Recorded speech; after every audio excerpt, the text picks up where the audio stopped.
Assalamualaikum warahmatullahi wabarakatuh.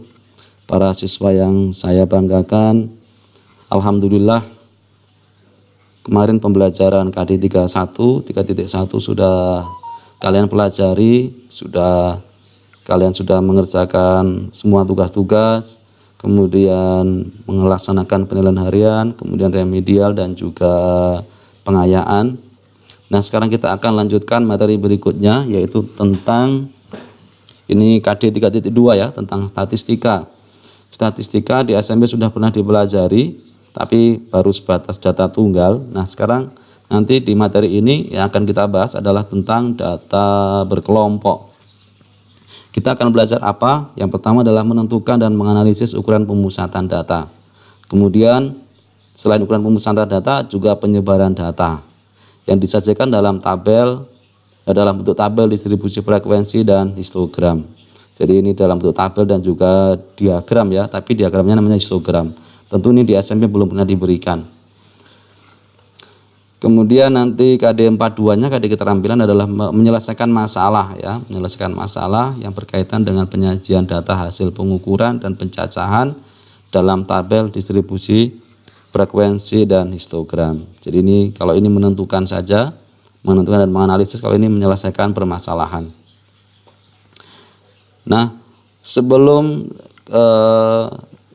belajar terkait dengan ini ukuran pemusatan dan ukuran penyebaran, tentunya ini ada materi prasyaratnya, yaitu apa?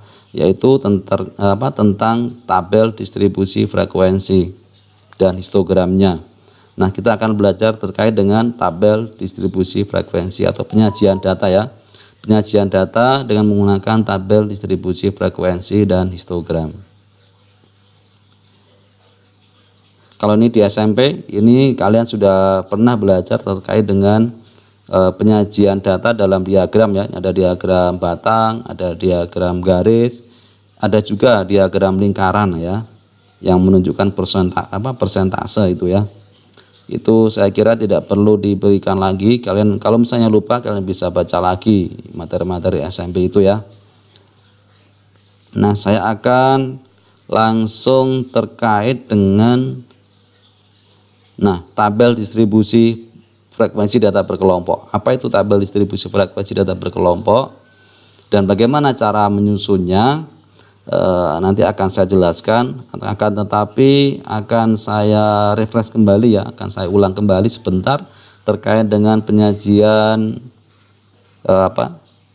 data ke dalam tabel distribusi frekuensi tapi datanya tunggal.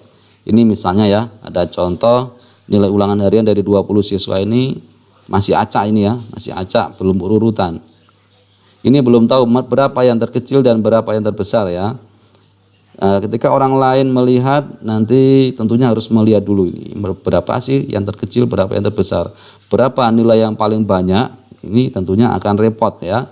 Oleh karena itu perlu disajikan dalam bentuk tabel supaya apa? Supaya lebih mudah dibaca. Ketika orang lain membaca itu lebih cepat dan lebih efisien. Nah, nanti kita buat kolom, berarti ya ada kolom nilai, kemudian nanti ada kolom turus, ada frekuensi ya. Kolom nilai ini berarti kalau datanya tunggal, maka nanti kita tuliskan nilai datanya satu-satu. Jadi satu-satu ya, dari yang terkecil. Ini apa saja di datanya? Datanya yang ada adalah 40. Nah, di sini ya ada 45, ada berapa lagi setelah 45? Ada 50, berapa ini?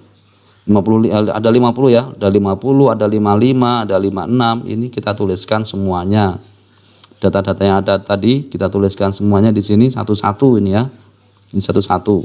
Ini ada berapa macam nih? Dari data tersebut ada berapa macam nilainya ini? 1, 2, 3, 4, 5, 6, 7, 8, 9, 10, 11. Ada 11 macam nilai. Nah, nanti kalau sudah kita masukkan, kita tentukan nilai-nilai ini yang ada pada data tersebut tadi. Ini berarti kita masukkan ke dalam kolom berikutnya ini ya, kolom turus ya, ini kolom turus ini coba saya perkecil dulu. Nah, misalnya di sini 56, kita baca dari depan ya supaya lebih mudah. 56. Oh, berarti 56 itu ada di mana posisinya? 56 berarti kita Kalau sudah kita baca dicoret ya, coret aja supaya nanti akan lebih mudah mengidentifikasi mana yang sudah dibaca, mana yang belum. Nah, di mana ada di mana? Oh, ada di sini. Nah, kita buat lidi. Set 1 sini ya. 1. 72. 72 di mana? Oh, ini 72. Kita coret lagi. Di sini 1. Nah, seperti ini ya. Ini untuk apa tujuannya kolom terus ini? Ini adalah untuk bantuan sebenarnya, untuk bantuan memasukkan data-data ini ke dalam tabel. Sehingga nanti ketika sudah masuk semua, maka kita tinggal menuliskan di kolom frekuensi. Ini 45, ini ada 2. Ini 50, oh ada 1, 55 ada 2, 56 ada 2. Ini nanti kalau sudah dimasukkan semua, maka ketika dijumlahkan, jumlah frekuensinya harus sama dengan banyaknya data ini, harus sama dengan 20. Ya, nggak boleh lebih ya, nggak boleh kurang juga, harus sama. Nah, sekarang permasalahannya bagaimana kalau datanya itu banyak? Ini baru 20 nih ya, 20. Ini kalau 20 dan ini ragamnya ada 11 macam nih ya, ada 11 macam. Ini bisa disajikan dalam tabel frekuensi data tunggal ini ya. Tetapi kalau datanya sangat beragam nilainya, kemudian banyaknya data juga cukup besar, maka kita butuh cara ya supaya lebih efektif dan efisien ya, lebih simpel, lebih sederhana, maka kita sajikan dalam tabel distribusi frekuensi data berkelompok. Kita buat kelompok-kelompok di kolom nilai data. Kalau tadi kan dibuat tunggal itu, sekarang kita buat kelompok. Contohnya begini, ini ada 30 siswa ya, yang nilainya ini nilai ulangan harian ya, nilai tes matematika dari 30 siswa. Ini juga ini yang acak juga, belum terurut ya. Nah, ini ada 30 dan juga ini sangat beragam juga. Kita akan coba sajikan dalam tabel distribusi frekuensi data berkelompok ya, berkelompok. Nah, nanti hasilnya akan seperti ini. Nah, ini seperti ini. Bedanya di mana dengan data tunggal? Bedanya ada di kolom nilai. Kalau ini kita buat interval. Kalau tadi di data tunggal adalah nilainya tunggal satu-satu. Tapi kalau ini dibuat kelompok. Dan ini masing-masing kelompok 1, kelompok 2, kelompok 3 ini harus sama ya. Ini 30 sampai 39, 40 sampai 49, 50 sampai 59 itu dibuat sama, harus sama ini intervalnya. Dan dipastikan ketika kita membuat interval ini nanti semua nilai data harus bisa dimasukkan. Ya. Tentunya untuk membuat interval-interval ini ada caranya ya. Tidak kita coba-coba, tapi ada caranya. Ada langkah-langkahnya. Nah, di sini akan saya jelaskan langkah-langkahnya. Yang pertama harus ditentukan dulu ini, tentukan dulu jangkauan data. Nah, jangkauan data itu dari mana? Jangkauan data itu dihitung dari nilai data terbesar dengan nilai yang terkecil dikurangi. Nah, contohnya di sini dalam tabel ini dalam data ini yang terbesar berapa? 88. Kemudian yang terkecil berapa? 30. Oh, berarti kita hitung jangkauannya berarti 88 kurangi 30, 58. Kemudian yang kedua, kita tentukan interval kelas ya. Banyaknya kelas ya, banyaknya kelas interval. Banyaknya kelas dulu ya. Banyak kelasnya ada berapa? Kita hitung dengan menggunakan aturan Sturges ya, dengan rumus 1 ditambah 3,3 kali log n. N-nya ini adalah banyaknya data dan nanti nilai ini perhitungannya harus bilangan bulat. Nah, kita coba hitung. Itu log n itu nanti log 30 nih ya, log 30 nanti bisa dihitung menggunakan kalkulator atau bisa juga kalian bisa browsing lah. Nanti ditulis saja log 30 nanti akan muncul pasti di Google itu ya. Jadi nanti K sama dengan 1 tambah 3,3 kali log 30. Nah, log 30 itu kalau dihitung itu menggunakan kalkulator 1,477. Nah, kita kalikan dengan 3,3. Maaf. Hati-hati ya, ini harus dikalikan dulu. Dikalikan hasilnya baru dijumlahkan dengan 1. Jadi ini 1 tambah 4,874. Hasilnya 5,874 kita bulatkan jadi 6. Ingat ini harus bilangan bulat ya, nggak boleh bilangan pecahan. Jadi ini harus dibulatkan. Karena ini banyaknya kelas ya. Misalnya masuk banyaknya kelas kok pecahan. Kelas misalnya kelas banyaknya kelas di MA itu ada berapa? 30,5. Kan lucu juga ya. Jadi banyaknya kelas ya harus bilangan bulat. Kita bulatkan jadi 6 ya. Ini kemudian berikutnya adalah menentukan panjang kelas.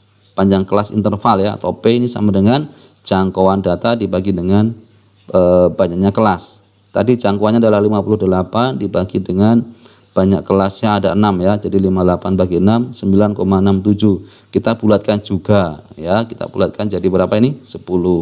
Nah, sekarang kita bisa membuat interval-intervalnya. Tadi ada berapa kelasnya? Kelasnya ada 6. Intervalnya berapa? 10. Nah, caranya bagaimana membuat interval-interval ini? Kita lihat tadi data terkecil berapa? 30 ya. Nah, kita bisa mulai dari 30. Bisa juga dari 29 boleh, 28 boleh. Yang penting nanti ketika kita buat banyaknya kelas ada 6, panjang kelasnya ada 10, harus semua data dipastikan bisa masuk. Yang terkecil 30, yang terbesar 88 harus masuk semua. Nah, kita mulai dari 30 misalnya. 30 sampai berapa? Berarti kalau panjang kelasnya 10, berarti kita hitung saja 30, 31, 32, 33, 34, 35, 36, 37, 38, 39. Oh, berarti sampai 39. Nanti berikutnya kelas kedua 40 sampai 49. Ini harus sama ya. Nah, kita lihat coba ini banyaknya kelas ada berapa? 1 2 3 4 5 6. Ini banyaknya kelas itu sama dengan banyaknya baris ini ya. Ada 6 baris. Oh, berarti ini kelasnya ada 6. Panjang kelasnya itu intervalnya tadi 10 ya. Nah, kalau sudah kita lihat data terkecil 30, terbesar 88. Apakah nanti bisa dimasukkan semua di sini nilai data tadi? Oh, ternyata sudah bisa ya. 30 nanti masuk di kelas pertama, 88 masuk di kelas yang ke-6. Nah, nanti cara memasukkannya sama dengan yang tadi. Misalnya ini ya, ini 60. Kita coret, kalau sudah dibaca kita coret. Kita coret. 60 ada di mana? Oh, 60 itu ada di sini kelas keempat. Nah, kita buat lidi. Seret 1. Berikutnya lagi 61, di mana 61? Kita kalau sudah dibaca dicoret. 61. Oh, 61 di mana posisinya? Oh, ini di kelas keempat lagi. Nah, coret 1.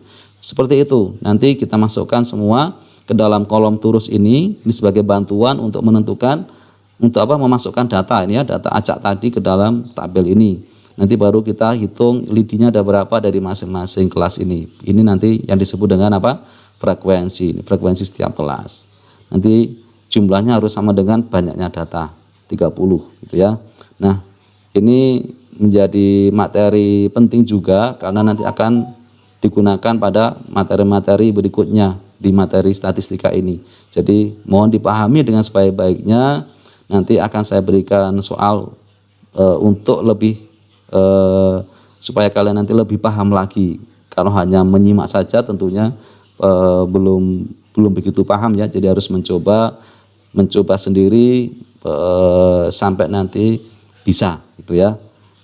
Nah, itu saja saya kira materi terkait dengan penyajian data dalam tabel distribusi frekuensi data berkelompok ini. Nanti akan saya berikan video berikutnya lagi ya, pelan-pelan saja sedikit-sedikit nanti, yang penting ini dipahami dulu. Saya kira itu materi yang pertama ini di KD 3.2 ini, mudah-mudahan bisa dipahami dengan sebaik-baiknya dan mohon soalnya nanti untuk dikerjakan supaya kalian itu betul-betul paham. Saya kira itu, terima kasih. Mohon untuk senantiasa menjaga menjaga kesehatan, disiplin protokol kesehatannya ketika kalian berada di luar rumah. Ada kurang lebihnya mohon maaf. Assalamualaikum warahmatullahi wabarakatuh.